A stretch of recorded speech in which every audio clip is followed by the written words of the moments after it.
All right, folks, this is what it looks like after you've cleaned it.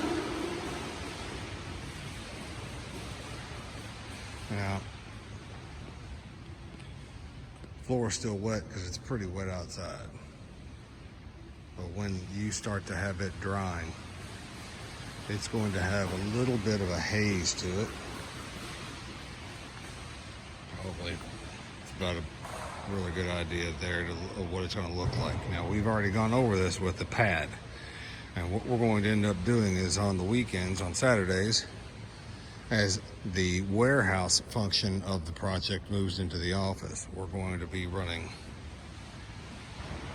the floor scrubber with different pads on it, building our way up to diamond pads, and we're going to be burnishing this. So this floor will actually get harder and seal itself off a little more, and we'll polish it. Helps with the longevity of the floor, helps with the look of the floor, helps with the cleanliness of the floor. So we'll talk to you all next week. Thanks for everything. And here's what L5 looks like. Talk to you soon.